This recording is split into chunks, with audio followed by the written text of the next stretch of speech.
est de retour à Kinshasa. Donc il y a un grand événement qui va changer l'histoire de la musique de cette ordonnée démocratique du Congo. Le concert du pasteur Michael Kalambay au Stade des Martyrs, là où le peuple de Dieu va se réunir. J'ai écourté mon séjour rien que pour ça. Je vais vous montrer un endroit où vous savez trouver vos billets facilement. Sur la route de Oya, Basoko, il y a la boutique de Explo Célébration pour le concert du pasteur Michael Kalambay. Comme c'est écrit là à l'extérieur, les artistes ici quand ils. Alors on rentre à l'intérieur pour voir ce qu'il y a. Waouh! Et là, les gars, bonjour les filles. Moi, je suis venue acheter les billets spécialement pour ceux-là qui doutent encore, qui ne savent pas s'ils vont venir ou pas. Voilà pourquoi demain, c'est un challenge. À partir de demain, mercredi, on est sur terrain. Vous nous croisez, vous êtes contents. Vous avez des billets offerts. Mais avant ça, il y a une condition. Il faudrait répondre à quelques questions sur le pasteur Michael Kalambay. Soit chanter une de ses chansons, ou encore, dites-nous quelque chose que vous savez de lui. Ou encore nous donner un de ses titres favoris. Donc quand tu tombes sur cette vidéo, sur ma page Facebook, sur mon compte TikTok ou sur ma chaîne YouTube, prépare-toi. Quand tu nous rencontres, tu réponds et on t'offre ton billet. L'avantage que vous avez, on a les t-shirts qui sont là, ok, à très bon prix. Et d'ailleurs, pour ceux qui ont la chance d'acheter les billets VIP, vous avez des t-shirts qui accompagnent votre paquet. Donc, rendez-vous ce samedi 27 juillet au Stade des Martyrs. Vendredi le 26 Nabutu au Lali ou encore le samedi à 5h. Ça dépendra de l'emploi de temps d'Abisso. C'est pour tout le monde. Et je vous donne rendez-vous ce samedi 27 juillet au Stade des Martyrs. Sans discuter, soyez à l'heure parce que le Saint-Esprit sera au rendez-vous.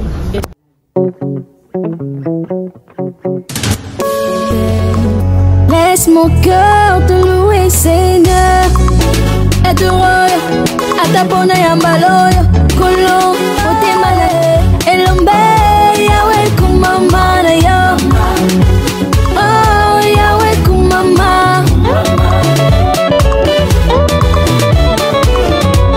Atanano na balite.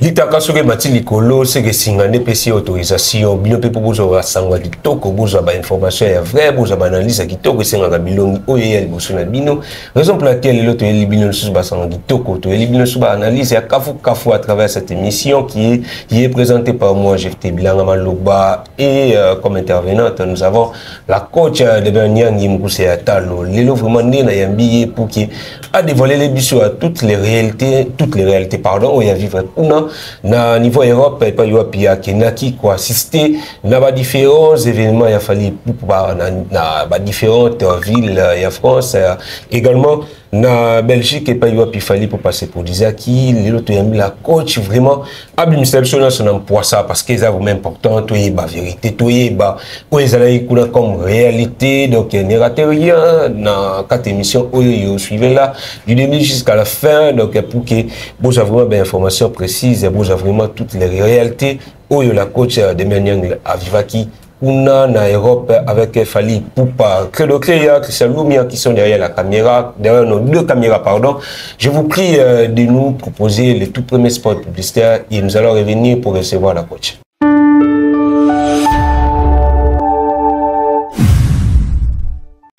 De nos jours, l'hygiène intime est une priorité. Voilà pourquoi Maliane vous propose des produits d'hygiène intime à base des plantes naturelles, testés et approuvés dans les plus grands laboratoires dans le monde. Maliane vous propose des thés de fertilité pour hommes et pour femmes, du thé pour bain à vapeur after accouchement pour soulager les maux de dos, gel intime pour hommes et pour femmes, produits pour les règles douloureuses, fibrome, endométriose, polykystie, myome, resserrement du muscle du vagin, trompe bouchée et j'en passe.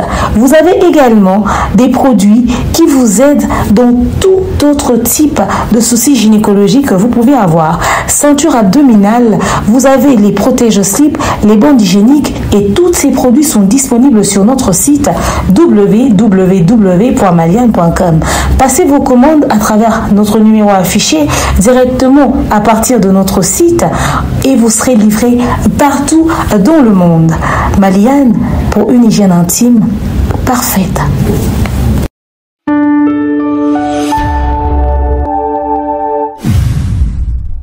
Voilà, sans plus tarder, je dirais comme ça, bonsoir à la coach. Bonsoir GFT, bonsoir dans la Négonia Sobazo Landabiso, de partout dans le monde en ce net moment. Voilà, bonsoir encore une fois à vous tous qui êtes branchés en ce moment. La coach Kani na otolo banebanelia, lelo vraiment na yambi yo pour tout le spécialement. Madame Oyo vivre pour na poto. Tout d'abord avant, tout comme na Oyo vivre na mikili, tout banano na départ na yo. Awa to yebi baneko ebele. Communicateur, il y a presse, qui a déjà depuis longtemps avec Fali Poupa, mais voyage na yo, et ça là il y a mamie, mais il y a tout le monde, et le bis qui bat belé, et bien déjà on est koloba qui non, visa na yo, où il Fali Poupa pesa yo, désactiver yango, mais soit le a déjà les papous, aux adultes, et les gens se posaient des questions, se posaient surtout la question pour savoir est-ce que la coach a mais enfin, comment qui mikili d'abord c'est par quelle magie Oyo s'est retrouvé qui n'a mikili visa na yo désactiver qui va réactiver qui yango to yo moko le gars qui visa na ndenge na yo moko to ezala ka les mêmes visa. Dans les réseaux sociaux, on a des spécialistes en tout, hein, ceux qui ont des informations, même venant tout droit du cerveau de Dieu. Donc, bah, on peut cette information, m'envoyer les canaux à temps réel. On rappelle roi il y a un réseau social que visa n'a qui désactivé. Alors voilà quoi, j'ai appris l'information et j'ai dit ok, d'accord, tant mieux. On a eu des informations belées sur on surpris. Donc il y aura que nazala surprise, il y aura que visa n'a qui désactivé pour nanga ouf, c'était encore une information de plus à mon niveau. À ma connaissance, déjà, je ne saurais pas si mon visa est désactivé ou pas parce que je ne suis pas passé par l'ambassade. Dans combien de temps l'immigration m'a testé les ceux qui passaient pas actifs ou pas, à jour ou pas. Donc du coup, qu'est-ce que je fais? J'ai dit ok, bah tant pis, voyons voir. Ça ne m'a pas inquiété puisque la communauté a pu raconter la fausseté et belé pour tout survie à mon. Donc ça ne m'a pas inquiété. Je n'ai pas cherché à fouiner, à chercher un peu plus pour en savoir plus déjà. L'article information, il y aura des informations sur le côté des réseaux sociaux. Et le jour où il fallait que je voyage, ben écoute, on a réservé mon billet, j'ai plié mes clics et mes claques, je suis partie à l'aéroport sans être inquiète de quoi que ce soit. Le petit ça qui vise à désactiver, ça y est, ni chaud ni froid. En tout cas, mon tout le monde a une information que na benga kana tuna est-ce que na ko voyager visa na désactiver ou pas na sala ya ngoti. Parce qu'au fait, j'ai pas affaire à un moins sérieux, un monsieur très peu professionnel. Un homme qui baigne dans la bassesse, on a affaire à Fali quand même. C'est quelqu'un qui est dans le professionnalisme. Il n'a pas que ça à faire à aller dans les ambassades pour dire activer et puis désactiver. C'est pas sa maison. Attends qu'on va comme un camarade à Macron. Attends qu'on va comment peser au point où il y a décidé sur un visa, nana ozoate pour les musiciens, les musiciens pototé. Il n'a pas que ça à faire au fait. Tu vois? Les amis peut-être souhait pour bateau belé ne bazana ba sepe la tende toza ba visa bambule belé. Donc tout le biso tout ok bateau les candidats poto makolo pour y aller candidats poto makolo. Est-ce qu'on est obligé de subir les mêmes choses que vous? Donc bateau belé ba digérer en otezaka pilule mort à mer na zo biso nga comme en aéroport ba simo mi balé ba otonga biso bateau toza visa y compris nga na simananga ba telemi na simananga ba otonga. Oui, ba siminene baoloba na moni azapi malonga te écoute ba visa ngo ba kuta na banka na coup de chance bon boy sinon ba otonga na simananga no yoka bango très bien. Tozana ba même vol ba kita pe na Kenya. Tu vois, de ça ba te belé ba accepter en hôtel donc pour la bango ngeza jubilé. Au moins des années bateau ba sepele ko mona na poto za pe na bateau so ba yoka que na yete pour ça désactiver ba ngape ba sepela. Et lo ba bazoze na ngwana. Mais sinon, soit voilà, moi tranquillement, sans m'inquiéter, mon manager a réservé mon billet, je me suis déplacée et voilà, c'est comme ça que je suis partie. Voilà, tu t'es déplacé, voilà, comme ça. L'information de désactivation à visa et tout cas, information, il y a Internet. Somme, d'accord, tu as comme bateau ça en ambassade, oh, bah, ça avoir information, mais on ne faut pas se justifier, expliquer d'où est venue, cette information, il y a des activations à visa. Parce que même grâce, que grâce à beaucoup de voyager dans visa territorial, à quitter les sons en Mboka Mamboué, avec un Mboka Mamboué, quitter dans Mboka Mamboué pour te avion, ils avaient payé des transits. Tous les avions, il y avait escale. Aux compagnies, on est au Lexon en Mboka avec Kendena ou ici aux Kende. Tu vois? Mais même grâce à mon aïe poto na visa au bisonio sur ton voyage dans le Liboso, il y a un peu kanda et les potos siko. Tu vas désactiver la vangoté. Voilà. Beaucoup minami kili. Mais quand batango yo balobi lisusu que comment se fait-il bino presse pour accompagner événement et artiste ndene la fali pour pas millionnaire ou azali ko kababa visa la mapa mais qui peut binoter azobino en charge té ba ndeko musu ba se retrouver qui na ba cuisine ba tout musu ba na ba sa de ba tout il fallait pour pas bino en charge té niveau mikili. En tout cas, les gens ont beaucoup d'informations. Hein. Mouto a mona ki mouto là dans la cuisine. Dans la salle de bain à mouto. A filmer moté. Mouto a moni bat bola là dans le salon ya bato a filmer moté. Donc on a appelé liboso tous en ba clochard, tous en ici ko vanda, ba mona suna ba balabala et tout ça tout c'est la même information. Effectivement, fallait qu'il paye bisotin. Ça c'est pas une fausse information. Pour la simple et bonne raison qu'il n'a pas géré notre allée en Europe. Fallait appeler ça au visa, inviter à un concert au Tokendaka en novembre. En ce qui concerne décision, il y a des concerts il y a tout, et ça qui facultatif. Vous avez vos visas, faites-en ce que vous voulez. Soit lingo et poto na période où on a zobeta, soit il y a un poto na période où on a likamba au sala. C'est pas des visas conditionnés que c'est des visas que tu peux exploiter anytime. Si koyo biso selon emploi du temps à tout un chacun bande wabi à concert OK tout monde selon ala ba Valdina ba Idora yo kendete ngana na mambo sala na otala nanu abia ngo chere e ba bien matière haute saison et to somba va à so to somba kana pe hôtel to beta masoto to banda période avant de voyager ba banda constater que Valdina Idora ba komisaki a onde second bureau na bango ba randenge ba lingi ba banda la leçon banda kuna bango te ba ya tongo batambola makolongulu na moquette d'abord.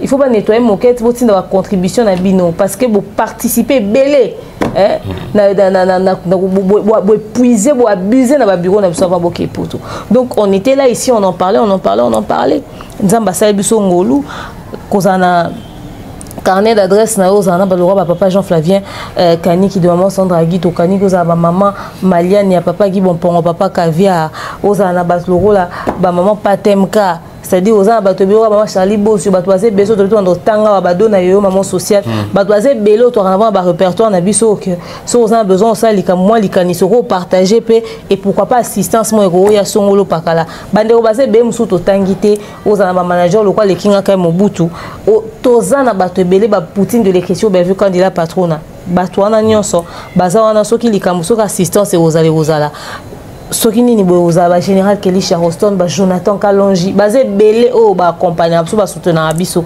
alors tant ba ilikanisione ah ouais fallait un concert OK comme ça fait longtemps ça fait plus de 6 mois que tu es na poto ben on va faire plaisir à l'artiste comme il ne nous attend pas comme il ne nous a pas contacté cette fois-ci ben inviter les ba Manix ba Joka et tout ça alors qu'est-ce qu'on fait on s'organise tout surprendre tout voyager OK on a dans la collation moi on a attaque collation Sili et tout ça vite fait mais ouais OK ba Thierry Mumba ba si ba miso ba bien na bango to ba moi j'ai attendu déjà mon bout était en déplacement alors fallait naze la retourner parce que y a des faces là ba réservation et tout donc mon bout azongi a salinga mambutu comme déjà équipe à liboso ba bev temps ba somba je pense mon bout était à Kin quand il est revenu ba bev déjà ba si ba Kenaki donc on a fait une réservation j'ai pris mes clics et mes claques en toute discrétion on a décidé que poto dans les calmes ma les habilités parce qu'en réalité bah dans opportunité on a collaboration sur internet kakapo des fois par magie bon se retrouver sur les réseaux sociaux sinon s'il y a quelqu'un qui n'aime pas tout ce qui est matu vu tout ce qui est matalana tout ce qui est bruit c'est moi. Alors c'est comme ça que je me suis retrouvée, je suis partie. Donc cette organisation particulièrement ne concernait pas Fali. Donc tout est ni le jour, ni l'heure, ni l'intention de biso. Il y a aucun exemple tout le monde t'a contacté Fali avant pour nous loba. Il y a s'il te plaît, sombelanga billet pour na lina concert na poto na yo muta benga été muta tuna été muta informa été. Azaki surpris, il y a mon biso na poto. Donc il y a aucun programme à mututo nga qui peut ndeni. muto yebete ko ya osa ko organiser nini aoya ndenge nini aosa mamu ndenge nini. Par contre tant biso komi na poto mutu na zaki na réserver hôtel nanga na kwa nanga bat na bazaki réserver hôtel na bango na communauté na kutani avec les garçons. Et puis pire to ya poto na ba billet na biso d'avion aller retour to sombaka même ba billet à concert. Batu bazwa ba force or eza 96 € na site. Vous avez concert gratuitement. To somba ba billet na biso ya concert. Ba force or ba 96 €, ba musu ba somba ba VIP le quoi ba tiri maya et tout ça mais après au final a ko préféré na ya na force or le quoi biso nyonso nga na somba billet na komi na poto jour na komi na tie carte na ngai normal na site na sombi billet na nga c'est tout. Et lobby na tongo to la mou qui tente to kutani par hasard à notre plus grand étonnement papa dit atine biso ba billet na ba téléphone. Donc et koka bayoki que presse ya ki poto babi ah comme baye na ndenge na bango quand même on envoie les accès batinde biso ba billet na téléphone. Donc bato baba que fallait qui pas bisoter pour que base la décision on est de la biso ba passe na ba téléphone ezaki parce que justement ils ont appris que baye na ndenge na bo basé ba ndenge na bango mais pourquoi ne pas leur envoyer des accès. Ta batine bino ba billet les bo miso mele ba billet bo répondre bon ndenge. Tolobi merci beaucoup. Mais je peux te montrer les messages. Thierry écoute un moko ba téléphone pas net quand si papa dit atinde là na Thierry mais to ça donner ba bien biso. Mais pourquoi pas bo essayer bon que vous sombe ba bien na mo na bino. Te ba kabel biso fele to zwina. Parce que tous les bandeko musu bazaki on eti ngai bandeko musu bayaki wana na kabibié na nga tira kabibié to pesi ba billet ba pesa donc ba billet to zaki na on a offert aux amis avec qui on était parce que de toute façon ba billet ba pesa biso zaki pe il y a même pas sorte aussi to sombaki na ba mel na nga na rola kiso billet na ngandi na saki réservation tira au laxo ya yekuta somba ya partir à Kinberg au laxo ya ye to na ba mel na biso nde to sombaki ba billet na biso na site. Et quand on est arrivé, ils ont appris qu'on était tous sur place. Ils ont écrit à tout un chacun Batindeli Pasnae. Tu vois? Donc, Baïba quitté, mais quand même, ils ont fait ce geste-là pour dire ah, tiens, la presse est là, on les accueille quand même, puisque Baïba au soutenir Bisso, Baïba accompagner surtout Michael Kamba, tout, qui passe, et au coup, on a un concert, au Bini, on s'est enjaillé, on s'est amusé, et ça s'est très bien passé. Donc, bref, pour ceux qui disent que Baïba qui bisote, Kipa qui bisote, Baïba quitté, et Bisso, mon péto, il y a quitté un programme pour que Baïba quitte Bisso. Toi qui a un programme, on va soutenir artiste, toi, ça qui biso plaisir, même si on a pas première fois, toi, accompagner événement, on a été soutenir total, et puis, en tout cas, est-ce que, question moi vite fait la coach, est-ce que ben fort au Boussali pour la fali pour pas il y a aucun débat qui la voix la là on a binomoko parce que quand foot habillé au comme en France les atterri au footing moto à Timatongi et ça vraiment le moment où il y a monene au Boussali et réservation il y a hôtel dans logement binomoko na ba déplacement na so ça le roi Lyon kende Bordeaux kende Belgique kita mata ba mususu ba ke uti Italie. Est-ce que ba grands efforts au Boussali pour la fali pour pas vous êtes capable de les faire pour les autres artistes? Et dépend on a aux artistes à la qui si comme bonne foi na au fait. Tu vois, c'est pas donné mutumo à kanisho na mutu na bato bandeko basa musa bien tout est bon na liste ko bazo visa nga na binde ba telengana na mo ya Schengen te ose ya réponse ya ambassade ozomona. Alors acte wana déjà salaki o elia bandeko belé nzoto elia bandeko belé mbongo toyoka bato ko swana balimele mbongo apoto basale boy bandeko base belé caleçon na esile élastique parce que musicien wa kitisa n'espoir ka ba mata 12 jours na poto wa disjoncteur à cabine na ebisio allez disjoncteur peso ko matiso kiti mingi elembi pe eko ezo répondre les sous-souté ni to sesa ndako incendie donc bandeko base belé bakuta na bakawana papa nga batali ngati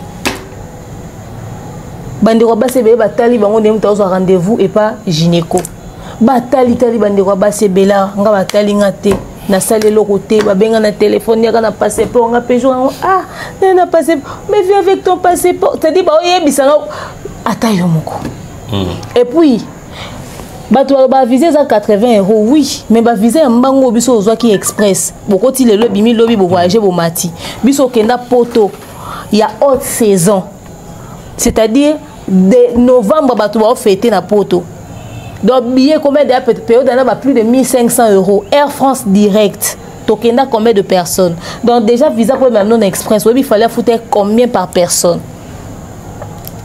po batila mutu na mutu mbongo na na kati enveloppe ake pesa batila mutu mbongo na enveloppe ake opesa po ke ko na nini okotsa dossier na ona ambassade allez ti ba banda olandela etc biso moto e mama ndenge lekaka eza ba mbongo wana nde ezanga ba artiste belé po na bato fo ba mema allez ba réserver les bino billets à Air France ba luke bino espace na jour na prix wana et puis billet aller-retour mon cher ami.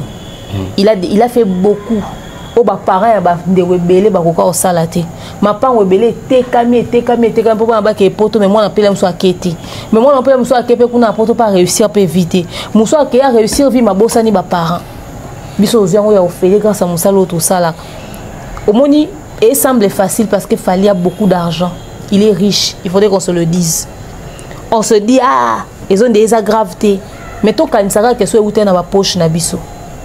Tant d'attente, ba doit avoir 3 mois, 6 mois aux réponses d'ambassade. Biso côté le demi lobby. Quand même il a fait au-delà de nos attentes. Ce fait au rendre ascenseur ouana si c'était à refaire, on va refaire la même chose. Parce que ce qu'il a fait représentait beaucoup. C'était une manière pour nous aussi de lui dire merci. Donc voilà. Juste après poto la donc musicien moussous ou alingi biso peto foutre les billets toya. Il faut ça les locaux oyo et marquer biso. Tu vois? Fallait ça les locaux et marquer biso. Biso il fallait remarquer la bandenge belé. Na bete matolo na ziambon. Na kutani par exemple à Kabelinga. Na sengi vie à Pessi. Donc il fallait marquer la bandenge belé. To ça la dab parmi ba tout au contacter ba aider biso na ba contribution fallait une enveloppe na pour ça dab.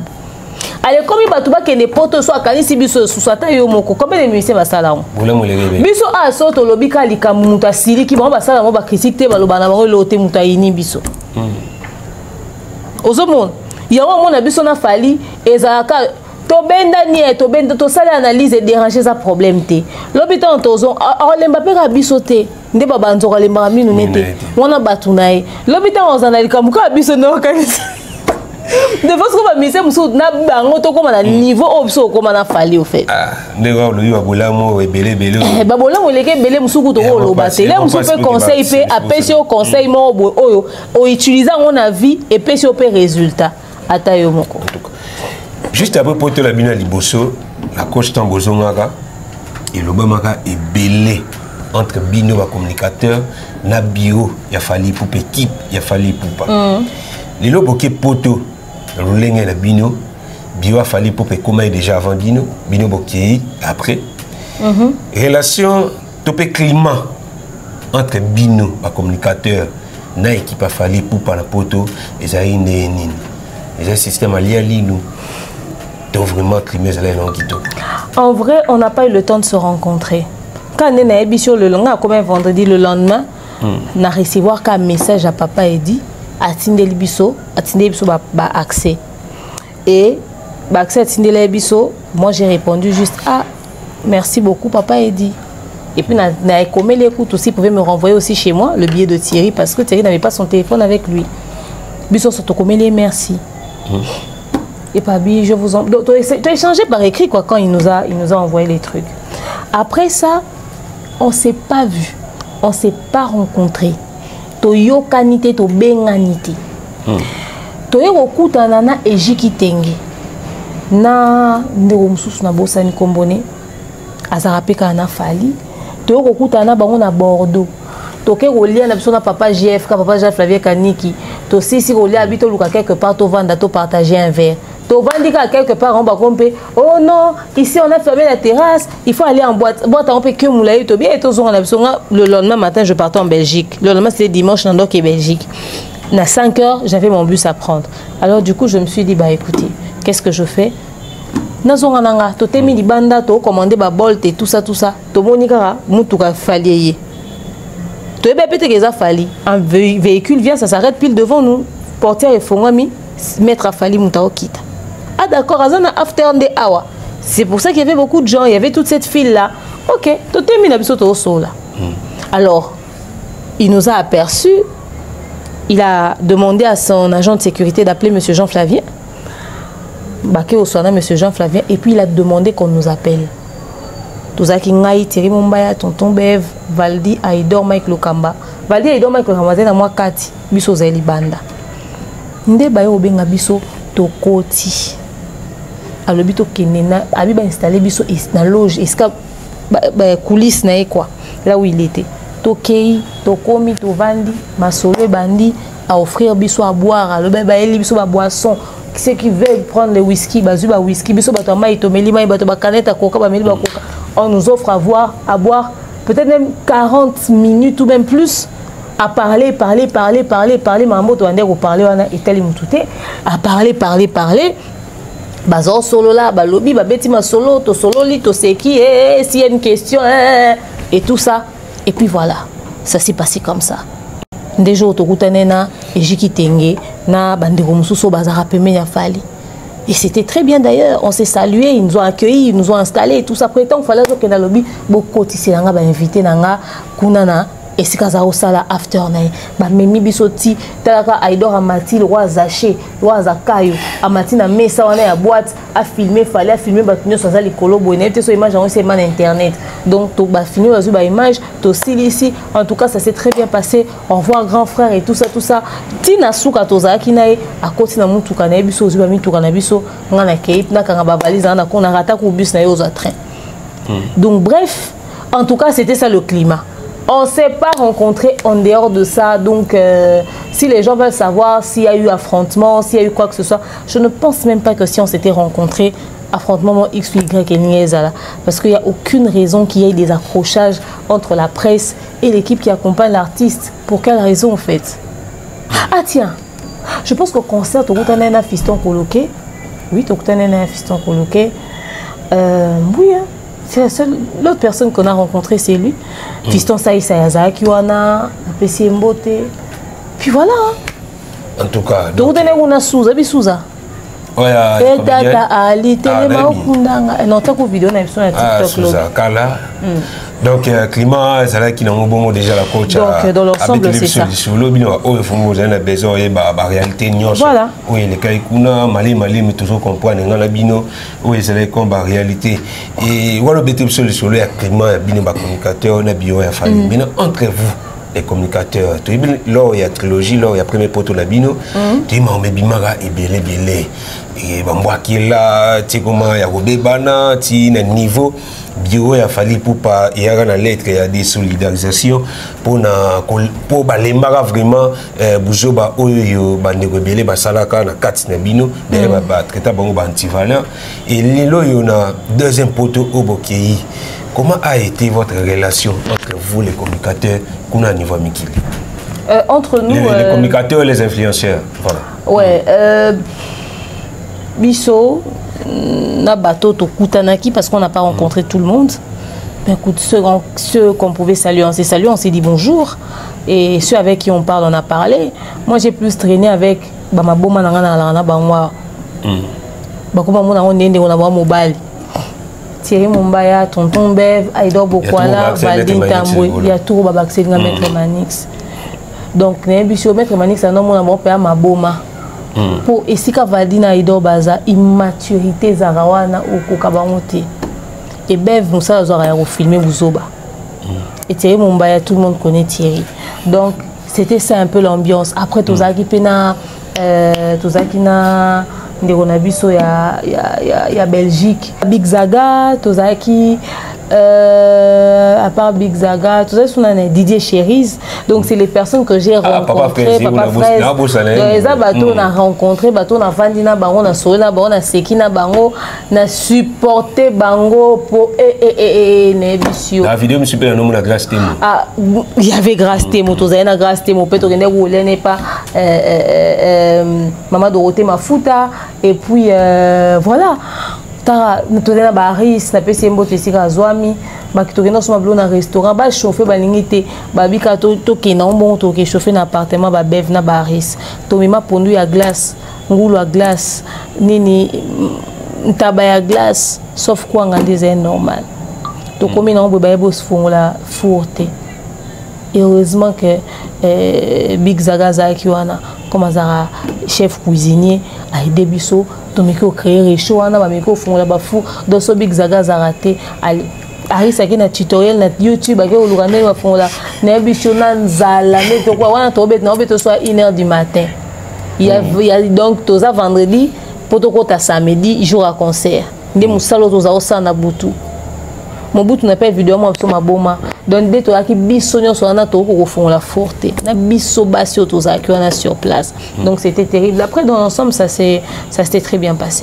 Ça s'est très bien passé mais les lots yo non bateau toza qui na bango to kutana to soleil qui le climat était très bien. Bateau boza bango wana. Les lots ka ndenge bakamera mikuse na banundute. Ndenge pe lelo tokoka mwati batu se retirer na mambo ya Fally.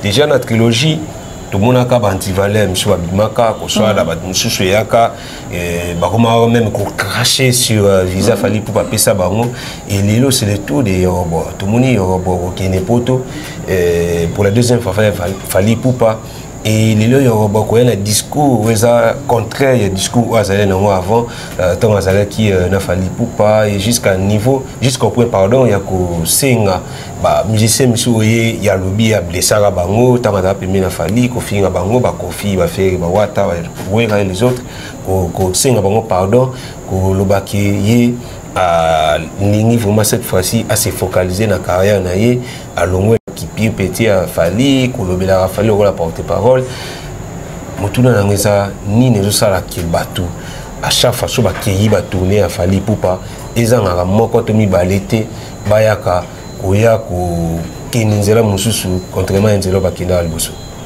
oyebi tant otuninga climani tozaki na entre biso au mona que cette fois-ci, yo kite ke bapanzi sango ba swani ba bebani ba fingani o ba voice ebimi o mambo ebimi. Tu sais pourquoi? Parce que total anaki na bilongi. Tu comprenais qui personnellement chacun dans son coin que to komi mikolo mingi to sa carrière lobi musalo pe to ko tikango. Alors faudrait qu'on sache ce qu'on va laisser derrière nous. To ponani banani to ko fréquenter. Tokutani na banani tokokuta na bango to seki na bato toko seka na bango omona nga azaka na daba bato beli ba retourner na batiri na babeva omona nga so na bon te basala na internet ezaka limite bonjour ata au demeure na yo tourner na bev na ko tourner na émission na sala ngo te parce que na pesa ba limite na buzo bebeli ata tokutani quelque part na garde la même position parce que na comprendre que mélange na kati ya communauté oyo et ça li sarabuzo ba moi mingi à force de se côtoyer de se fréquenter de parloter de discuter ils ont même abiso na ba bêtise moi ebélé certaines personnes sont tellement zélées dans l'immaturité que ba luka ba memayo na kati ya bêtise na bango ozomona et alors tant au voyageur qui fait bien que tous allons en contact se localiser totalani ngai na supporta garant na sali groupe na sangisi bandeko nyonso na ko sangisa to beta maso na biso ti le groupe anezo exister to sola mam na biso to tuna na santé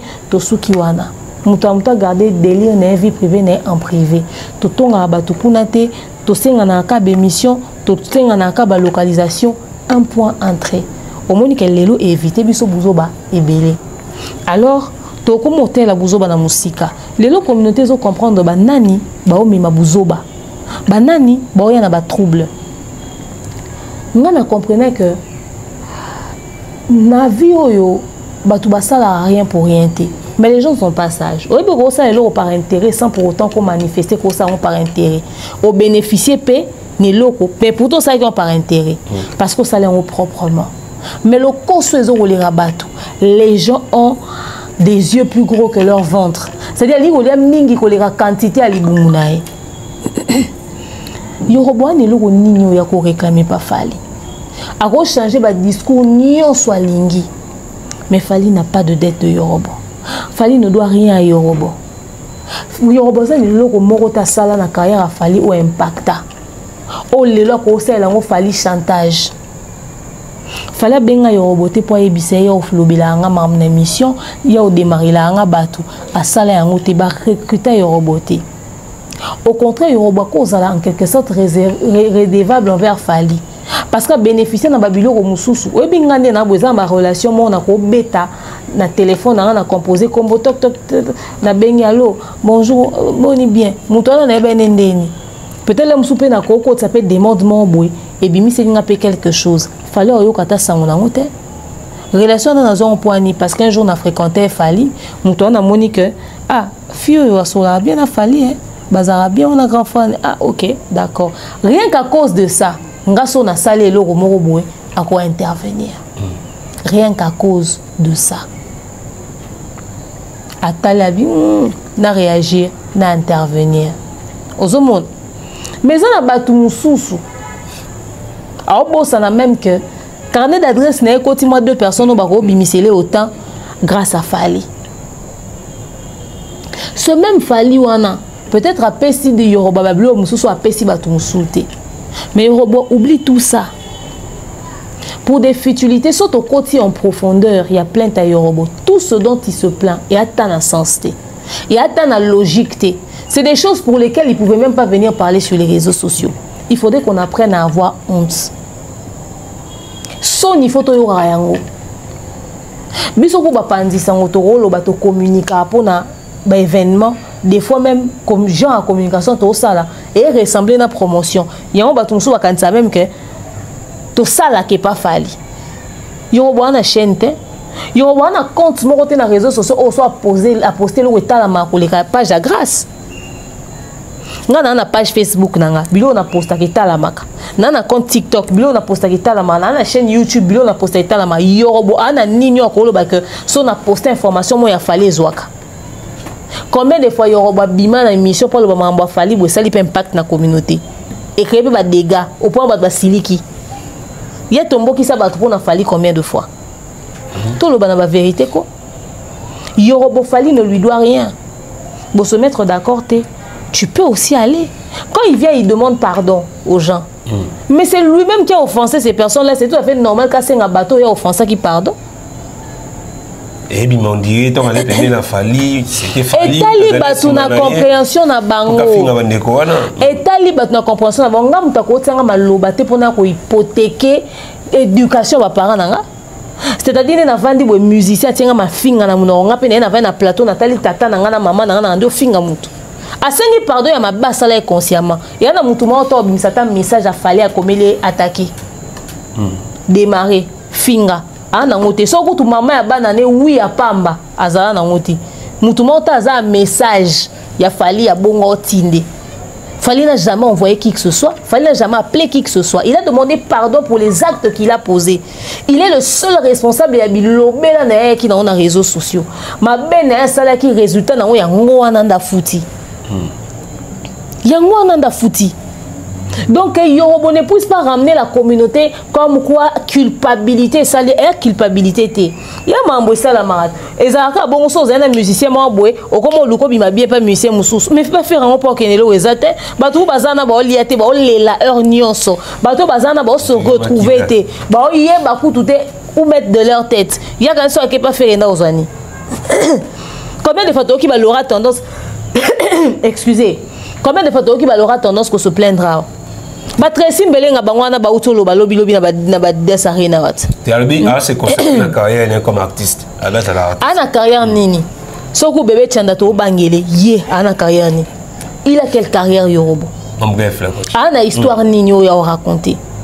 Donc changement de discours ya Yoruba oyo et inquiéter communauté. C'est du déjà vu. Il y a rien de nouveau dans ce que Yoruba est en train de faire. Combien de personnes l'ont fait avant lui? Il y a aussi la répétition Mahamoud aussi au monde. Il n'invente pas la roue. Au contraire, il y a inconscience. Na ajuana. Bobandozara kana sima musicien. Moi dans la plateforme était aux autres aider au profiter na sima musicien. Bisoku tout lelo ba ko coller biso ba penchant. Na fin du mois attaque tout na coûté na musicien musouté. Maintenant on a ça qui analyse. Na rosa 6 mois, 1 année, 10 ans. Na coûté na falita kabelinge loté. Mais quand na vandi na téléphone nanga na tibeti titrement bo fallait sali soki nini. Fallait tindiri Macron. YouTube au foot anga mbongo nanga yanga na chaque fin du mois. Ils n'ont même pas su profiter de Fali. Tout ce qu'ils ont profité, oh, ils n'ont pas profité dans un voyage. Excusez. En termes de carrière, Boni a profité de la Fali. En réalité, Yoruba n'est pas un musicien. Batouai, ça coûte un jour à quoi le bataille. Tant qu'on doit chemin bimara sara makele le Yoruba. Importance n'est pas qu'il n'y a pas Fali. Et le rotin. Non, mon importance dans l'autre. À que négocier un petit Fali. La seule personne qui doit quoi que ce soit à Yoruba, c'est petit Fali. Parce qu'en d'autres temps, a sécurisé ba uta ko potan pour na mambo mbongo o azo ko kosa que eza kosa leka ba yoka na yo ko prouver en ote que eza kosa leka sa na Frank Stemai biso zaki na poto problème makamba mbongo ya ena petit fali e banda biso toza na poto Frank Stemai azaki te problème wana créer ba sauter eza pour mamba bat no yo lobate bilo mususu na yo loba bana ke euti awa biso za na poto problème wana ena petit fali biso outi concert ya Belgique ye yo roboza dia na problème na petit fali déjà pour na mamba mbongo wana ya banda kala petit fali o lela na munoko na ke mwasi na ye fo zwanda ku mwasi na za na zemi yo roboza le boye pourquoi ngana zwaki bus na ING arena bat ba mona biso ndeni kuto gérer petit fali incontrôlable petit fali so moni public akoma loro la na ebité ba benge koto ba kange photo tozo gérer petit fali abi plus jamais yoruba ko manager li sous-souté parce que il y a eu ça Frank Stemai azate na mutu ka petit fali azoloba na ING to koti na taxi to komiti na restaurant o ezaki na Belgique ande ko papa edi eska to kende olia to vandi petit fali obete la biso masolo. Mais déjà avant de couper un petit fali la ING déjà les solos ya yorobo na petit fali ya maman et tambola qui déjà biso so batoza na poto to kala les solos ana mais netinga mamota linga tena oyo ka les solos les gens appellent ça les gens en parlent ça spécule plus ça me regarde pas mais de là venir dire sur Kinshasa que Zaki kosa les ka ba beta na Frank Stemai pour une cocotte sa Frank na buzoba encore je comprends que Frank Stemai par moment atika ba moni Frank aujourd'hui quand va trop laisser aller na plateau na yo bato ça ko kosa ka na plateau na yo bato ça n'importe quoi tali ba OK mami ko likambo salama na poto likambo salama banda na poto ngana moni petit fali na yorobo dernièrement na ko kutani ni je sais plus où j'ai posé la question me dit oh non ba bongi ça entre frères OK c'est fini mais qui viennent pas dire que ça kosa les cas ba organiser ba fomenter na Frank Stemai c'est faux cette histoire ya kala c'est vieux c'est usé et banda tout ça na poto tu vois ayo kosa keza manigance etc. En fait ba terrain ba yorobo toutes ces choses ces choses là les problèmes les conflits toutes ces histoires là qui se passent autour de au fait moi je m'en mêle pas mais seulement tout ce qui me dégoûte, c'est quand on ramène cette bassesse, on associe ça à Fali. C'est quand on ramène cette bassesse, on associe ça à Fali. Aux monde, à chaque fois que les gens font leur bêtise, on va bassesse, on va associer un artiste, on va bassesse, on va associer un artiste. C'est tout ce qu'on n'apprécie pas au fait. Fali n'a pas d'explication à donner à Yorobo. Yorobo n'a pas d'explication à donner à Fali. Il n'a pas été sous contrat. Donc aujourd'hui, il peut décider de partir. Au revoir. Netibiso ça pas fallu. Netinga leoso on a décidé na notre travail officiellement na musicien mon son holo pakala. Je dois quelle explication à Fali. Faut na les notes. Aïe na zaki na yo na notre travail na yo mais le co là au pesa na position te na minute on a décidé na notre travail pas tel. Non pas explication en tant que qui. Je ne suis pas son employé, tu vois. Donc, Yorobo peut voler de ses propres ailes. Mais ce système-là, il y a un lukaso, kabwana mutu, au bando ke koluka mutu, moussou ke koluka beki, au ba soutenir yo. Non, ça c'est dans ridicule. Et malheureusement, la musique nabiso, mutu mo bo oyo lokota Yorobo, ba comment collaborer na sous ça on ta ba dégâts wa scène asima. Mais service ça doit Fali ça doit le servir de leçon dans la mesure où ba ku ya boeko on ra fréquemment. Attends, vous avez sur l'ingratitude, ça c'est de mauvais goût ça. Vraiment, donc ça c'est de mauvais goût, Fali pour faire à disposition possible, surtout qui est bio, Fali pour pas faire sur un mouvement artiste. Oui, des fois ils ont bureau, des fois ils ont bureau, bah moi ni moutement, ah mais on sort la bien, on sort la peine, mais comment on peut approcher malé peut artiste. Fali va faire quoi avec toutes ces personnes là? Même biso to texte qui va billet. Fallait déjà comme on est monde de texte ça va bien. Comme on est monde déjà ça va promotion biso to quoi accompagner. Oui, c'est vrai que à travers nous, il y a certaines choses aussi qui peuvent t'arriver et te motiver un peu à ton peut-être dans l'émission au salako etc.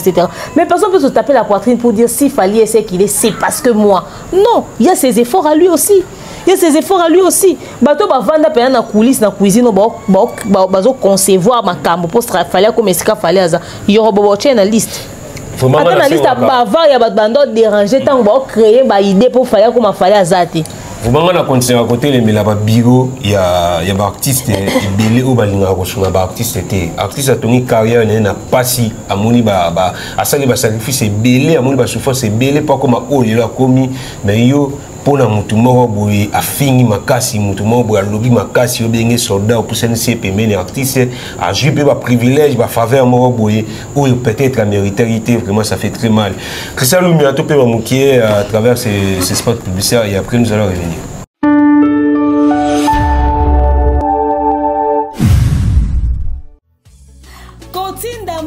Facilité et combiné l'Isanoé grâce à TapTapSend. Et oui, ma communauté, vous êtes en Europe, au Canada, aux États-Unis et vous souhaiterez envoyer de l'argent vers la République démocratique du Congo ou le Congo-Brazzaville, c'est très simple. Téléchargez l'application TapTapSend, demandez le numéro de téléphone de la personne à qui vous voulez envoyer de l'argent et rassurez-vous que cette personne a Orange Money, M-Pesa, Airtel Money ou MTN Money. Prenez l'identité de la personne qui est enregistrée, notez-le correctement et surtout, mettez le numéro de compte associé à votre carte. Mettez par la suite le montant que vous souhaiterez transférer à cette personne. Retenez ceci, dans un système, il y a code promo. Ce qui est code promo demeure. DEMEURE. Tanguyo okosala envoi ya kotinda mbongo okofuta kaka. 0 frais de transfert. Ndekona akoyamba mbongo en toute quiétude à partir ya téléphone naé et cette personne pourra se diriger dans n'importe quel shop au coin de son avenue sans avoir besoin d'un code.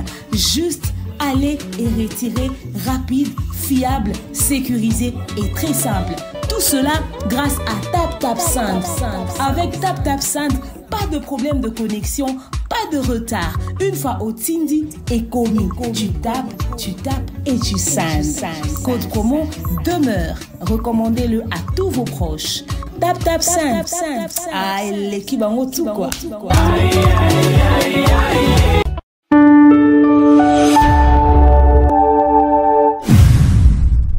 Voilà, nous sommes de retour, hein, donc nous continuons notre entretien avec la coach de Nyangui. Elle est là pour nous dévoiler toutes les réalités qu'elle a vues là-bas en Europe, hein, donc lors des événements de Fally Ipupa, raison pour laquelle elle est là. Elle est bien disposée pour répondre à toutes les différentes questions. Le problème, c'est que bureau, tu es fan. Ba fan di kola ba conflit na bango bazan nango bango balinga musicien boyete ba soutenir plus tel ba pe ba ko tsara ba musicien erreur jo moko boye comme oloba loba moi mingi ba komo tagaka ba bureau pour que ba bureau ba adopter to mona ba fan ba komo reposter ba komo oloba loba ba komo taguer artiste na compte mutu wana mingi pour katia eka surtout TikTok. Après, les gens sont surpris à constater que Batouana Bayaki avec un objectif, Bayaki par intérêt, Bayaki s'attendre à quelque chose en retour. Oui, c'est un business tout ça. Il faut pas y avoir réseaux sociaux à business. Chacun cherche sa part. Nous sommes comme un abonné belé pour avoir la publicité belé. Nous sommes Luka à ça à lire à balar. Aux hommes, nous sommes à y pour un intérêt en particulier que musicien un jour a mémé na poto. Lelo biso ok poto to zongi to ke poto to zongi to ke poto to zongi. Ba musicien ba luka susu stratégie nini esala que pour azo muta pousser pembeni na ye lobi au monde ba komo kabila ba journaliste ba jeep lobi au monde ba komo ko partager ba communicateur pour na ko luka ko s'accaparer na bango likama bongo ekoma mutu to luka na bunde su makasi ponga pe na zwa jeep yo fan ozo potana kaka mutu abundela rabiso yete oui mais cette personne représente quelle valeur impact ne permet l'artiste aux anini ba eka pour intérêt pe ka pour bazwa pe ka jeep wana na ba fan pe bazo aider ba artiste te. C'est tout ça. La coach, tout le belachiko et l'événement a fallu pour pas. On vous met ça qui comme objectif le bino, tout le but de bino niveau ya Potokuna. Fallait pour abeti na LDC Arena, abeti na Arkea Arena, abeti na festival Ardente, le gars qui na festival à Milan. D'abord, point positif, là, point négatif, il y a tous les événements où il fallait pour pas salir à niveau Europe, la coach sur Lelo, tout péché au Malobo, Loba, Nini, Oriko, Loba, comme point positif, là, point négatif, il y a différents événements, il fallait pour pas. Point positif, c'est que Fally s'est vraiment imposé sur le sol européen et il a eu la maîtrise du système. Il y a comment est-ce que event et ça makuna production et ça makuna et puis côté technique, côté planification, côté organisation des choses. En tout cas, il est devenu très pointilleux, surtout très regardant. Na au état libre niveau à professionnalisme où les autres sur le sol étranger. Avec que regard artiste et beleza assuré. Donc voilà. Heureusement encore artiste on a sur kalinga la tête sinon Sobayo Karabanga base la surprise au monde en communauté et rabais ça deux fois fort à Salara. Donc point positif c'est que dans minute où il y a rien à dire hein, il est au top de la qualité artistique sur la scène internationale. Point négatif et ça pensa point négatif je n'appellerais pas ça point négatif mais c'est un point dérangeant. Les gens se plaignent beaucoup. Du coup, il y a des billets, il y a Fali. Il y a l'Ikolo-Makasi. Il y a l'Ikolo-Makasi. C'est-à-dire, on est debout, na force or, mais c'est à 96 €. C'est à 96 €. Bon, or, avec 100 €, au cause d'un espace VIP, au calme, on dit. Bato belé, baso se plaindre pour le coût des billets. Sotali, billetterie à Nino, si je ne m'abuse, il y a Stade de France et Sarah sold out en 30 minutes. Les billets n'étaient pas aussi chers. Je sais que les producteurs au produisent à Fali, que le monsieur est lucratif. C'est-à-dire, tout le prix que tu mets sur sa tête, les gens sont prêts à acheter pour y aller. Tu vois? Mais une question que je me pose, si le prix était moins que ça, ne pensons-nous pas que le sold out, par exemple, allait se faire plus vite que ça? Oui, hein. Tu vois, alors pourquoi c'est vrai que l'artiste vaut de l'or. En tout cas, déjà, au fait, il faudrait savoir aussi que c'est pas Fali qui fixe les prix. Fali a fixé à ma prix. Producteur ou a foutu caché, n'a pas fixé prix pour récupérer l'investissement ou a été sur la tête de Fali. Il faudrait que d'autres nuances soient là. Fali, il coûte maintenant tellement cher que quand le producteur veut récupérer sur sa tête, du coup, il peut faire tirer à l'icolo. Ce que tu sais, Fali, akita moi moké na prix na yé, to il faut pas le juste milieu entre yé na producteur. Puisque la billetterie à la prochaine concert ne bimité, ceux qui va revoir côté prix au ça bien, parce que va te belé va se plaigner qui n'a couille à prix. Net concert est en province. Mais pour des concerts qui étaient en province, ces billets étaient trop chers. Déjà que les gens se déplaçaient pour que pendant le monde que Fali n'est pas n'importe qui. Hein. Les gens disaient ah mais billets alicolo trop, mais les gens payaient des trains, des hôtels, des billets d'avion pour y aller jusque là. Donc sauf à cause public n'est cadeau il y a un producteur, mais revoir un peu en termes de prix au fait. C'est vrai que c'est le producteur qui fixe, mais il fallait aussi à son mot à dire. Pendant ces pays, ça va peut-être ça va faciliter un peu les choses. L'événement est aux dans 3 mois, certainement que ça va donner une autre tournure autour justement des prochaines productions. Parce que après, il y a aussi le Stade de France qui arrive. Il ne faudrait pas que les gens puissent avoir peur, se dire mais ouf, les prix mais very expensive. Qu'en est-il du Stade de France et aux années au fait on doit s'attendre à quel coût exactement et tout ça. Donc ça c'était un point vraiment dérangeant. Je suis fan de Fali, j'ai payé le billet mais j'ai trouvé comme le prix un peu osé et tout ça. Au moins, or il y avait peut-être plus de monde qui avait certainement envie de venir assister justement à ce grand événement. Et puis qu'on se dise des vérités. Fali à Betty, Stade, non plutôt. EDLC.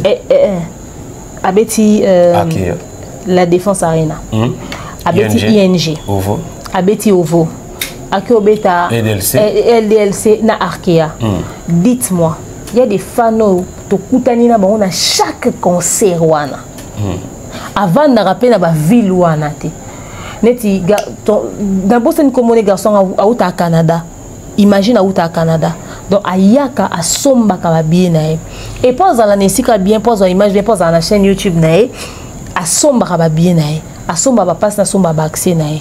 Nous a sombi billet d'avion à été na province. Imagine la volonté qu'il a. C'est-à-dire so a somba ba billet ba 96 €. A somba 96 € dans la défense. C'est-à-dire à sombi déjà. Tu vois, parce que c'est une tournée et qu'il y a encore des dates, si l'artiste peut un peu revoir les prix pour mettre tout le monde à l'aise. Parce que c'est quand même un lourd budget, planifier l'hôtel, planifier le ci, planifier le ça. C'est pas un point négatif, mais c'est un point dérangeant où ils ont préoccupé. Autre point dérangeant, bah tu vas tourner d'un concert à Fali. carton en ligne ça la plainte non bazo tourner on va consommer mais va aller au fait les gens se plaignent du fait que 2 heures 3 heures max soigner muki on fallait embêter la biso bon après il faut se dire aussi biso au col na communauté congolaise to yebi concert à Tongo ça mundele yebi Tongo ça te biso ezaki boke concert le faut bozonga lobby déjà jibo matin ba minuit oui on matin ba minuit l'aime sous mbika à 3 nzembo mais déjà Clinton c'est le tout ça la niveau bazo mais mabiso ozomona donc ambiance mais ça na délire à bon mais ce que public et ils ont se dire que le temps est très réduit. Fallait si ça concerne na batuna katina poto. Fallait si ça concerne batuna katina poto. Fallait ça concerne batuna kati. Donc ba bima bazaka nde boyaki nde pe bo bima. Alors, ce point-là qui dérange, on trouve que le temps est très court. Est-ce que c'est adaptable? Mais sur le sol européen, moi je tiens à dire à ceux qui se plaignent de ça, parce que nous avons un message, et concert, nous avons poussé, concert, on aurait voulu. Déjà, si nous savons que concert a fallu bien hier avant. Oui, avant, comme ça, tu les premières parties, autant dans la partie éthique pour se plaindre que du fait qu'il y a un moukier. Mais également, il faudrait aussi que, en tout cas, on a répondre à la place à Fali, que changer de timing à concert est difficile. Parce qu'il joue sur un format international. Moi, je suis fait date faisable. Mais, la penza artiste faisable. Mais puisque Fali tient à respecter les normes à l'international, c'est un peu difficile à faciliter le sens. On a tout mais qu'on négocie nos quoi billet. Tout mais qu'on négocie quoi billet. Peut-être on est pour les cas. Et puis voilà, il y a eu quelques points dérangeants. Mais pas des points négatifs. Points négatifs et réalité. Ben même sous votre on a un commentaire au besoin. Voilà. Quand on est un communicateur, entourage à Fali Poupa et Banao Banabiso qui but, il y a la production à Fali Poupa dans différentes villes et Europe. Et ça pour garantie, pardon, pour la Stade de France en 2025. Donc, c'est-à-dire qu'il fallait pour pas qu'il n'y ait pas porte à porte. Il fallait pour pas concerner de ville en ville pour nous préparer le Stade de France en 2025. La coach, vous allez parmi les témoins il y a différents événements, il fallait pour pas différentes villes, il y a Betty. Est-ce que les lois après différentes productions dans différentes villes et Europe, peut-on dire aujourd'hui que non, ça garantit la réussite du Stade de France qu'il fallait pour parler de 2025? Au fait, c'est une stratégie qui garantit déjà la visibilité de cet événement. Oui, à 85%, je me dis que ça garantit la réussite de l'événement. Et 85%, c'est déjà beaucoup. Les 15% est qu'il y a la communication au Borsa, là, maintenant, sur le planning, il y a événement. Il m'a fait exemple, le témoin des Jéhovah, qui est porte à porte, et bah réussit ça, comme on te met dans le temple des témoins des Jéhovah, dans la logique. Aux hommes, on a ça l'évangélisation, autant on a un zéro, si on a flyers, et l'objet, on a culte, donc, une manière de faire, on a à porte, et ben d'arraper bateau. Et ramener grand monde, tu vois. Moi, je pense que Eza et l'euro peut-être Toza qui n'a pas toujours apprendre. Il fallait voyager moins mingi à Yekoli des autres. Et il a compris comment est-ce que lui-même il doit essayer de s'imposer, ok, pour permettre à Azalana plus de monde encore possible à son actif. Et puis les Rumba, grâce à Faleza certifié à l'international. Alors s'il faut faire des sacrifices de ce genre-là pour vendre un grand événement comme le Stade de France, pourquoi pas? Pourquoi pas? Donc le porte-à-porte qu'il fallait en train de faire grâce à sa tournée, grâce à ces événements, c'est prometteur.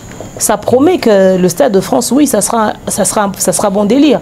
Parce qu'on voit aujourd'hui plus de blancs dans le concert à Fali. On voit aujourd'hui plus de monde, plus de jeunes, un public plus raffiné, qui le suit partout, prêt à venir. Donc le Stade de France, au fait, c'est l'un des événements où il faut bouger pena histoire et musique en Bourg-en-Abisso. Et rebouger vraiment l'histoire de musique dans Bourg-en-Abisso. Ça va écrire quelque chose de très particulier.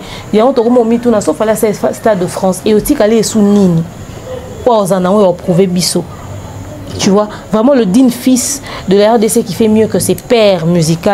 En tout cas, c'est Fally, quoi. C'est Fally, surtout. C'est prometteur. Soit les sabateurs, donc il fallait mieux.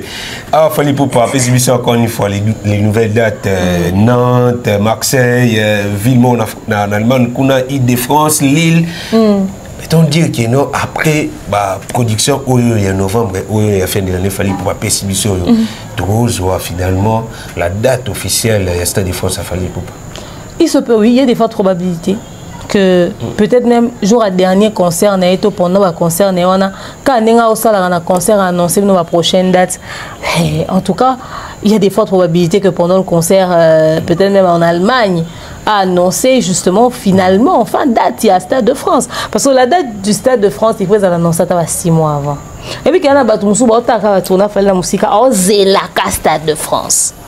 Pour à cause de la caillou, aux États-Unis, il faut ça demande, il y a des placements peut-être plus tôt pour permettre que le remplacer pendant ce temps-là. Donc, oui, il y a des fortes probabilités, pourquoi pas, croisons les doigts. Parce que c'est le même producteur qui lui fait faire la tournée, qui sait peut-être que c'est encore le même producteur qui va produire le Stade de France. Alors, il est très satisfait du résultat. Parce que quand tu as un producteur qui accepte de continuer comme ça, de tourner avec toi, ça veut dire qu'il a ce qu'il attend. Il a le résultat recherché. Oui, il y a des fortes probabilités. On attend ça, on attend voir. Tout ce qui est en Europe, tout ce qui est en production, Fally pour passer l'émission à niveau Europe. Mais là, je ne suis pas Robert à hippodrome. Hein. Ah, tout ce qui est en Europe. On est tout le monde comme ça, on est dans le soupe. Pour te bouiller comme ça, il y a annoncé, tout ça là. Mais 100 000 places au Stade de France. Il y a tout ce qui est en Europe. Fallait si ma hippodrome. Il y a si ma hippodrome. Viens assis ça dans le logo bandit. Tu as des mots là, il y a des hippodromes. Ça la bien pour nous. Viens Mikola là là, on a combo, on a sur la bête, on a fait la bête de Bosso, vraiment. Il y a tout. Et vous créez vieux choc. Vieux HPKI, vieux HGKI, photo battre là. Photo battre nous 30 ans 40 tigali ouais biso tout déranger non coulou tout est tout ce qu'on a production il fallait pour pas en Europe toujours on a mbo na biso à Kinshasa double stade martyr il a fallu pour les 10 et les 11 août l'un des événements historiques sur les lots fallait pour pas abîmer déjà visuel. Il y a double production.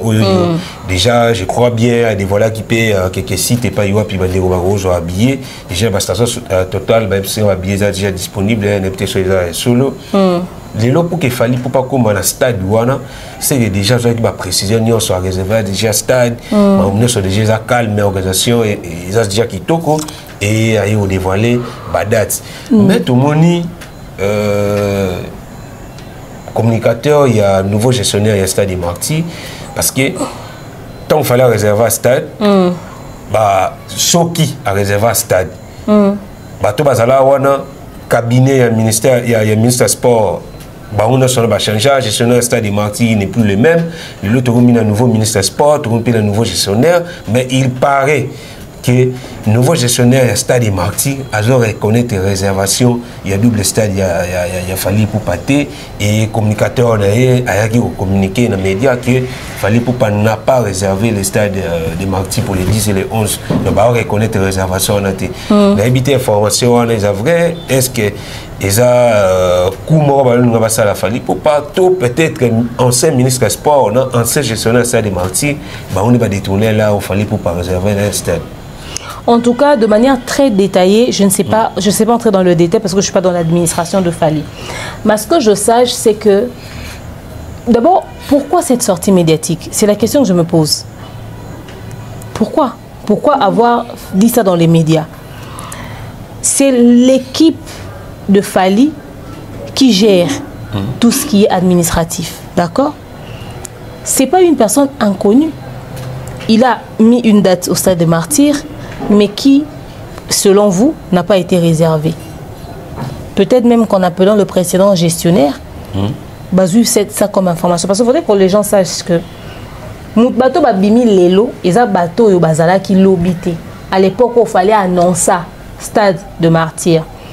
Et même fallait en mettre ça podium, c'est plutôt pancarte, bazala répété. Eux, ils sont venus et sur leur table, ils ont les événements qu'ils ont, mais ils n'ont pas le concert de Fally. J'explique. Maintenant, si ils ont une date qui a été annoncée de manière publique, il y a événement morobo, il y a date wana, et ben on a demandé à un client, Oyo, peut-être qu'il y a vers bango basenga date wana, mais bako pesa ngote parce que quelqu'un a annoncé et eux ils n'ont pas perçu l'argent. S'ils sont en train de vérifier, ben si bon que va percevoir mbongote. Il y a de quoi s'inquiéter. Ils sont dans leurs droits. Parce que le fait que cette date-là est publique, et quand on a besoin de stade le 11, le 11 on a fallu à 16 jours quitte. À Kéi, sous Tata Raphaël ou espace Moussou, c'est le stade de Martyr qui perd. Parce que il y a 2 jours qui ont été bloqués. Or, il y a peut-être 2 clients, moi le 10, moi le 11. Et ça manque à gagner pour la banque. Et puis, le roi à leur actif, va signer pour les grands événements. Il faut comprendre. En tout cas, je leur accorde ce droit-là. Ils sont dans leurs droits. Mais moi, c'est dans la procédure et dans la démarche. D'abord, est-ce que c'est vrai que fallait affouter? C'était quoi l'entente avec le précédent gestionnaire qui a géré ce dossier? Fali est capable d'annoncer une date de manière officielle par nous et Mati sans avoir payé. Et on appelle ce niveau d'amateurisme-là, connaissant Fali, ça semble fake cette histoire. Ça semble pas vrai du tout. Connaissant Fali, à Matissa Pano, sans payer, annoncer une date de manière très officielle. Et le monde entier, ils ont bateau bazu ba congé na ba poto période où on a que ba kita Kinshasa période on a pour un stade il y a Fali Poupa. Il y a Fali Poupa quand pasteur Makalamba, bon pasteur Mike c'est le 27 juillet. Donc il a pris un aussi gros risque. C'est quand même inquiétant. Mais... Alors si il n'a pas payé, c'était quoi l'entente avec le précédent gestionnaire? Parce que le stade ne coûte pas cher aujourd'hui, ça coûte beaucoup d'argent. Parce que ça bien l'État quand même pour afficher date bien l'État publiquement boy. Aux hommes on est ramené biso na gamba Léo. C'est le pas dans ça quand beta na imka na jour au fali aux hommes azwaka nani stade de martyr naï. Et toi biso on s'appelle que gestionnaire a yambara bango ba yo futa ku mongo la veille. Alors c'est la gestion de cette information que moi je déplore. Parce que, au lieu d'inquiéter la population ou l'industrie musicale, savoir que Fali n'a pas payé le stade, ce n'est pas une information dont nous avons besoin. Parce que dans l'administration, on sait qui contacter pour discuter en interne. Le monsieur dit ceci dans sa vidéo. L'équipe de Fali ne nous ont jamais approchés pour nous demander le stade pour leur événement. Mais c'est normal qu'ils ne vous approchent jamais. Vous n'étiez pas là. Bon, ça là, quand il fallait annoncer la date. Mais mon tour, M. Zoya, la coach, Stade Marty a passé Mike Alamay, ils allaient à PKK, sous la gestion, il y a il y a ministre Kala, Nani, Kabulo, Mona Kabulo, na gestionnaire de Stade Marty. N'engeni lelo bazo reconnaître qu'il a passé Mike Alamay, mais il a fallu pour bazo reconnaître que en tout cas, voilà pourquoi je suis en train de dire ce que j'étais en train de dire. Tu m'as même interrompu. Je dis ceci. Ils sont sortis pour parler de Fali. Donc je ne parlerai pas du cas du pasteur Mike. Parce que Fali concerne à Moussika. Pasteur Mike a Pembeni. Et ben on va annoncer, on va y Madia pour gospel, ils ont la possession et stade. Ben installer des matériel, bon mettre des podium. Podium il y a pasteur Mike wana et plus d'une semaine il y a aux à la montée. Donc ils ont pénatant. Donc, on a stade. Donc, même s'il y avait une incompréhension ou une incohérence, je suis sûr que puisque Bazaos a un stade, ils les ont approchés. Alors, moi, je pense et j'estime que professionnellement, au lieu d'alerter le monde parce qu'il n'y a pas eu mort d'homme, c'est juste une question administrative. Pourquoi brandir cette information publiquement? L'équipe de Fali ne nous ont pas contactés. Mais c'est normal que va contacter Binoté. Ce n'était pas vous les gestionnaires. Quand Fali a annoncé la date, quand tout ça a été décidé, Binoté ne vous avez pas gestionnaire. Bino Boye Nassima, le temps que va présenter Bino de Boye gestionnaire. Mais quand vous arrivez, vous trouvez qu'il y a un dossier comme ça. Cherchez à contacter l'administration de Fali, cherchez à contacter l'artiste. S'il vous plaît, on a sur notre table des dossiers et tout ça. C'est nous qui gérons le stade de Martyr. Qu'en est-il de votre date? Parce qu'on ne retrouve aucun paiement versé à notre niveau. On ne sait pas suivre le dossier. D'ailleurs, on peut cet exemple bien. Parce que déjà, il y a par exemple l'artiste Mike Alambay qui, lui aussi, a concert. Mais lui, on reconnaît. Parce que dans le Nani, on retrouve le paiement. Mais pour vous, on ne retrouve pas le paiement. Qu'est-ce qui s'est passé? C'était quoi l'entente? Peut-être que dans une négociation, un virement bancaire, peut-être. Et bloqué. Ah oui. boye bandeni bino boye ba publiquement o bo te futa mité mais so basa ki transaction bancaire basali virement biso moto za na uto swala muta banka muta saleli nga virement ça va faire plus de 5 jours na obenga na banque wa sanga ke mbongo na no ekotité so mbongo ya bloqué na kati ya transaction boye ba ndenge nini mais bozo comme cette information publiquement peut-être que l'artiste a déjà payé. Comme c'est un gros montant, l'État en validation à la banque. Soit ils ont la banque X, moi à la banque Y, ils auront toujours temps. Sauf fallait virer bon manager, on a viré bon à partir de la banque à Poto. Bino bon à Kinshasa. Tim bon et Koma. C'est dans ma foot on a cash na liquide. Contactez l'équipe de l'artiste, vérifier l'information au lieu de dire publiquement qu'ils n'ont pas payé. Sans risque au moment où ils ont en pleine transaction. Aux monde. Donc Moutoukou t'aroba non on a fouta mais bien on cette information boy sur le stade Mousso à 100 000 places exact pour délocaliser événement na biso. Tu vois pendant créer bon bruit ils auraient dû c'est aussi professionnel d'approcher les gens pas forcément en fait aujourd'hui les réseaux sociaux on utilise ça n'importe comment. On n'en fait pas bon usage parce que cette sortie médiatique on tient à dire qu'ils nous ont pas approché et nous demandons à l'équipe de Fally de venir nous approcher. Vous voulez nous dire que vous gérez le stade des Martyrs, vous êtes dans l'incapacité de trouver le numéro de Fally. Non, c'est impossible. Parce que s'il y avait autre chose derrière, je pense que Bagné va bien à la téléphone. Ça, c'est un buzz qui profite à qui? C'est pour quel intérêt? Ou c'est une manière de mettre un regard sur les nouveaux gestionnaires du stade ou quoi? Parce que permettre de découvrir, on peut annoncer, on peut dire sur Baron. Et puis quand on veut protéger même l'image de nos artistes, on ne fait pas ça. On ne fait pas ça. C'est quand même quelqu'un qui a déjà fait le stade, qui a payé, qui n'avait eu aucun problème. À Tika Koutou, imagine-toi qu'à Tika cache gazon à disposition un stade. So bon, on a un événement, Boro Salélan. Alors, Mouta Bongo. Boyo gérer stade, Mouta Tika no cache gazon. C'est vrai que peut-être après, va sombra ya baron. Mais quand même, un artiste qui contribue autant dans l'image à la culture, Yambour Anabiso. Il est en pleine tournée. Besoin d'annoncer le mois boy. Beau troubler ton déni. Déjà, lui, il n'est qu'un artiste. Peut-être que c'est son équipe qui gère l'administration. Mais peut-être c'est au niveau de son administration que les choses ont stagné. Si quand on bête le mois bon, on éviter de démoraliser même mental, il y a Moutoisa en plein événement. Imagine-toi que l'information sort le jour où il fallait sur scène en Italie.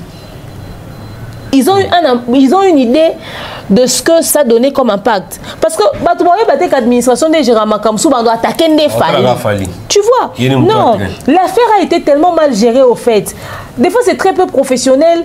Il y a ça Babylon au Moussou Sounet et Mawakamoua. Les informations ont besoin les réseaux sociaux. Puisque d'ailleurs vous appelez pour une négociation. Pourquoi vous le dites dans les médias? On nous demande à l'équipe de Fally de venir nous contacter. Mais attendez. D'ailleurs de toute façon ils sont dans l'obligation de vous contacter. Parce qu'ils n'allaient pas commencer la promotion du stade sans payer, s'ils n'ont pas payé. Et puis ils allaient commencer à faire des descentes, ils allaient commencer à faire des trucs. Des années là, monter au Salama sans même qu'ils puissent passer par le stade. Et le temps, quand on contacte Nabino, déjà j'informe au gestionnaire du stade qui est passé. Vous vous adressez à une équipe qui se trouve en tournée européenne. Attends, mon côté à Kinshasa, bon, Soulé Kaoukaya Kinshasa. Ils pouvaient même approcher Soulé. Qu'est-ce qui empêchait qu'ils approcher Soulé? Soulé a un bureau à Kinshasa. Bakoke ko approcher Soulé. C'est-à-dire il y avait quand même une personne de l'administration de Fally au Bakoke Gomona. Pourquoi venir brandir ça comme ça sur les réseaux sociaux, le faire passer pour un menteur, quelqu'un qui a fait tout un panneau publicitaire? Il y a eu une incohérence, il y a eu forcément un truc quelque part qu'il faudrait suivre de très près. Faut la coach Togum Lamcho vraiment souka émission mais eza lelo na slogan mo be misika pa ba warriors na habité mutu inspiré qui mutu pardon qui na idée eza bio ya Fally moko to ba fanatique ya no wifi et ngana za ko mituna Fally ela biso ka kipaka kokolo ela biso focus silence mais car le même fanatique yango bayaka ko kiper ba fan misusu ko continuer ba polémique na ba fan misusu na ba artiste misusu est-ce que no wifi oyo Fally pour pas boyi ko kabola ngenge na ba misusu ba fanatique ya Fally pour pas ba warriors ba même le kamo tina suka les commandos wifi qui joue Fally annoncer la date ça c'est 207 allez faire épée écologie comme par hasard ayo ko annoncer écologie 2 jours avant la sortie attends le même jour. C'est comme si ça fait plaisir à certains musiciens de se retrouver en battle inutilement. Fallait décider de ne plus poster le clip. Parce que ça commence à en faire de trop, au fait. Il y a beaucoup de dates dans le calendrier, non? On va pas commencer à nous comparer tout le temps. Et comme le ridicule ne tue pas, bah doit faire oh non, écologie Kimisi 207 et Tobol 207 va pneu etc. Non, de la même manière que Fally a refusé de se frotter à ce buzz de Ferré pour la francophonie, il refuse ça même pour la sortie de ses œuvres. Faudrait pas que comme le rôle là, je pense en 2020 Fally a mis ça album naé Fabou Gaspard et a mis ça à le téléphone ou je sais pas trop oui, et puis Fabou Gaspard a comme ça générique ça attitude moupé et tout a tiens vidéo né a boosté en haut Fally a boosté qui a été bah doit comme qu'on comparer aujourd'hui on en est où tu vois donc tout ce buzz là autour Fally il veut pas commencer à partager tout le temps à chaque fois quand il fait son truc on l'associe toujours à Ferré on l'associe ça commence à en faire de trop en tout cas tout à boiner quand il connexion et puis ça veut dire non seulement quand il connexion à boiner et non seulement ça à mon appétit au capété c'est-à-dire on n'est même pas connecté quoi alors est-ce que les fans vont utiliser vont prendre en compte au fait il y a des ces fans qui prennent plaisir dans ça à faire les buzz surtout les loba comme la chaîne na ba compte na bango et comme il y a matisanga loba je sais pas s'ils prennent conscience de ça de pas Fally moi beta cara sur Mambobele mais ba fans non mais je pense que ce slogan c'est plus pour Fally lui-même et non pour ses fans après s'ils veulent aller dans le sens de leur artiste ils doivent apprendre à suivre le pas de leur artiste. Il faut mettre à la telle artiste, tel fan. Vous pouvez pas faire le contraire de ce que votre leader vous propose au fait. En tout cas, la coach de Nasuka vraiment. On espère que ça va marcher hein, no wifi. Tout le monde se Nasuka va dédicacer ses alliés. Non mais message à Souka. N'a jamais au Kabana yo sans que on a CP rappel. On a bien un message qui me rappelle. Là-bas, pour le 27 juillet. Oui, le 27 juillet, pour toi, on a une mission dans un t-shirt. Donc, jour J-5, tous avons le 27 juillet dans le stade de Martyr. Toi, oui, Mélancolo, toi, Mélantata, invité, Bélé Chidine, Maozalawana, maman Déborah, maman Sandra, maman Rosni, tout, Baozawana, c'est dans un mineno, Boébi, Baroya, tout répé, ça va Makoma, n'habitez Nanya au matin à podium.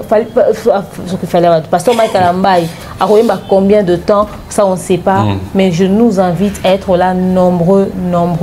C'est la fête pour les chrétiens. Ils appellent ça celebration, ok?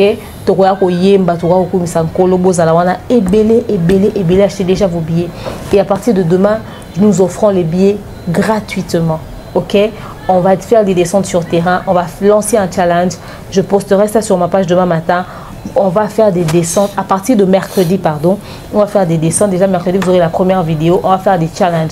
On te croise en route, on te posera des questions. Hier, mon pasteur Mike, si on est convaincu de ça, on t'offre un billet pour le concert du stade des Martyrs. Ça, en tout cas, c'est cadeau signé de mort officielle. Et la Tata qui a décidé, elle ne viendra pas. Mais elle a décidé de vous offrir à vous les billets pour participer au concert. Et c'est déjà pour ce mercredi. Tenez-vous prêts. Donc voilà, merci à papa Jean-Flavien Kanik et à maman Sandra Guito, maman Maliane, le www.maliane.com, papa Guy Bonpongo, papa Caviar, pourquoi pas maman Pat de Docta, maman Patemka, maman Dominique Kali, maman Charlie Bozio, maman Kiss, Bozé Belé, maman Nelly Kitenda, oui, Bozé Belé, maman Bellevue Candy, et tout le général de leur général Kelly Charleston, Kaba, Soulé Kaoka, le Parzouzou, pourquoi pas également le bon futur millionnaire Jonathan Kalonji, et aussi tous ceux qui nous suivent, tous ceux qui s'abonnent à nos chaînes, les membres de famille Libota, maman Régine, Donayo, maman sociale, vous êtes ébélé, et on va clôturer avec l'homme des situations compliquées, le King Akai Mobutu. Manager le plus discret.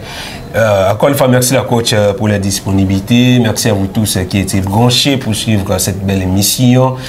Monsieur de découvrir différentes réalités où la coach a fait un ami qui livre. Bon, et ça le plaisir d'être on a boire ma bangati mais la invité pour le 27 juillet au stade Martyr. Nazi la bomba depuis loin na benga leki na yo benga ba yaya na yo benga ba tante na on a kin baza na stade Martyr et les Kabundi depuis Kenya invité on a kin baza na stade Martyr. Tinamushia El Pimonte depuis Soudaf invité on a kin baza na stade Martyr. yo fan munongo yo to zana yo to zanga te quand ça de Nascimento sala yango de susu mais cassé à mauvais gelo blangongo. Encore une fois merci les managers les plus discrets du monde Akai Mobutu Yerutu présence obligée dans stade Marti bino ou peut-être boyo kaka Akai Mobutu boye ba terre nani azaka wapi dans le stade Marti le 27 juillet boye ensemble donc on va photo là hier ça la plaisir trop c'est que le cas photo là sur bimi c'est que ça est souillé mais c'est que ça nous met la réalisation et tout nous prochainement.